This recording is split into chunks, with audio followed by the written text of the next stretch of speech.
good, YouTube? So here we are, Harley Benton Victory Plus BK Vintage Series, and this thing is fucking awesome.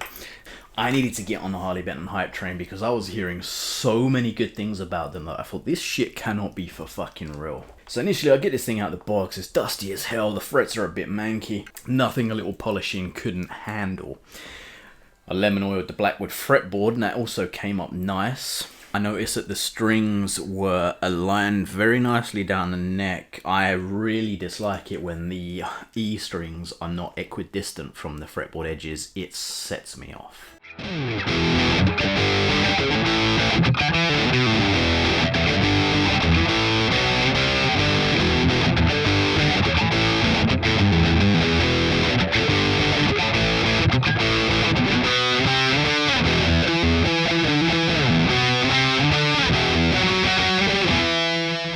Nut itself is absolutely fine as well. It's been inset very nicely, you can't really feel it. The couple of the slots there are slightly higher because we are sharp up near the neck on two of the strings, yet the intonation at the 12th is absolutely perfect. It's a mahogany neck, it's a mahogany body, it's a set neck.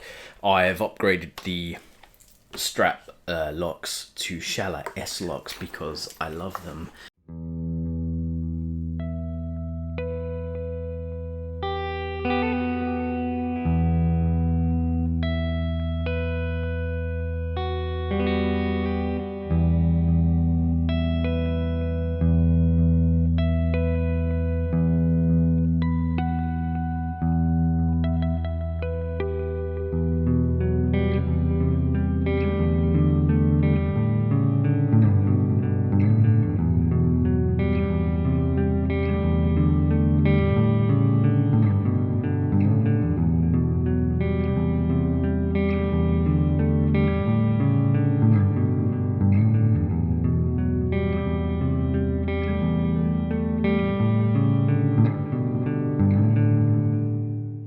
Frets are freaking insane for a guitar at this price point.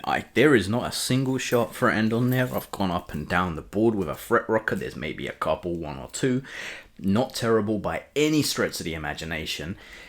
The fretboard itself is called Blackwood. It is very much like ebony. It's very dense. It's very silky smooth. It's very slick. I love it. It's got a very tight pour to it. Yeah, the tuners are generic, they're okay, they keep it in tune. The headstock shape looks like a butt plug.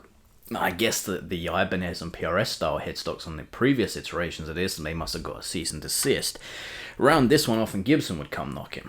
The actual inlays themselves is mother of toilet seat, but fuck me, they're inlaid perfect. Like, I mean, every single one of them is square as shit, and there are no filler. You cannot see any filler on these things whatsoever.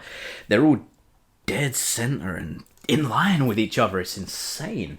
The pickups are okay. They're Roswell LAF 5. They're not the worst things I've ever played.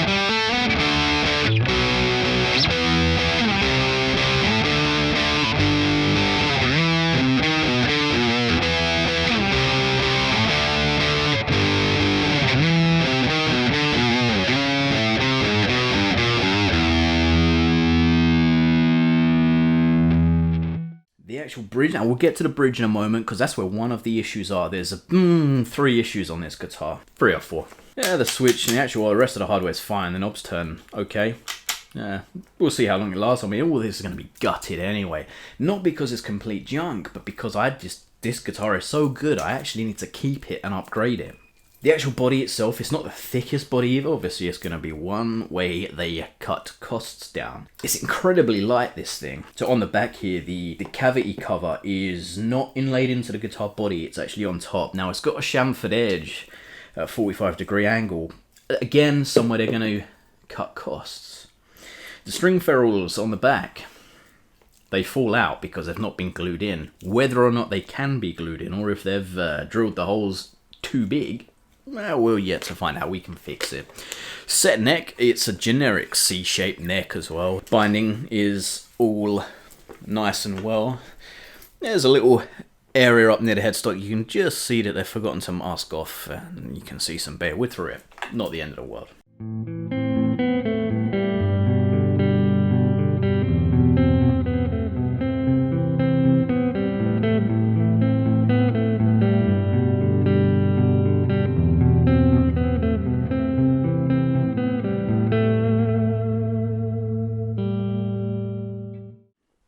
Now, the bridge, I am going to try and take some close-ups of this. So as you can see, the two studs are not flush to the guitar body. This is a flat-topped guitar, so you'd think it would be quite easy to get them flush. However, they're not. They're at a slight angle, and both of them are, and they're at the same angle, so that's very bizarre. It's something that could be fixed. This V-shaped plaque, I'm not sure, it's a tailpiece plaque. Each end is slightly raised off of the guitar body. Again, it being a flat top guitar, you'd think surely these things should be, but again, it's easily fixable. It's not a huge problem. There's a couple of tiny little finish flaws, and I mean tiny. The kind of shit that you can't pick up on the camera, so there's no point even showing you. Overall, you wouldn't notice them unless you went looking for them. As one of the side markers, it's off.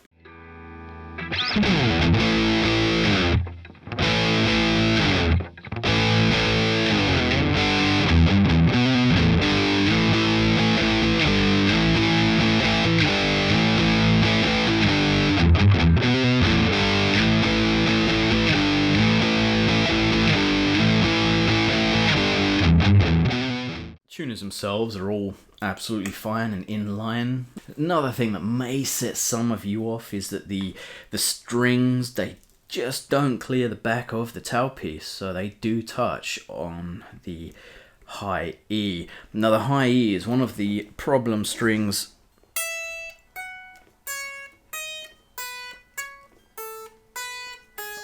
Hear that? It's not terrible, but it could use some refinement there on the frets, I think, to get that ringing out nicer. Through an amp, it doesn't sound terrible.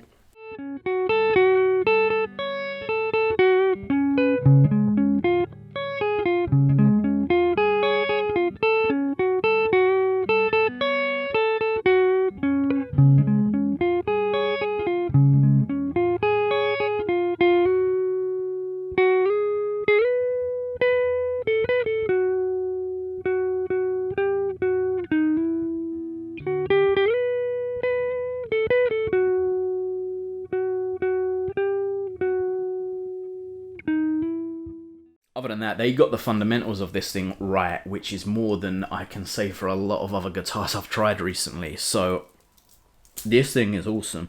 The actual poker chip here, yeah, I just installed that here, and of course I've done it backwards because I'm a fucking anarchist. On a strap, this thing has no neck dive, but then I do use a suede strap, which will help. Without the suede strap, I imagine it would have a little bit of neck dive. The actual name on the headstock's not too bad. It's okay. A little flaw in it. I don't think the camera's going to pick it up, but maybe you'll see it.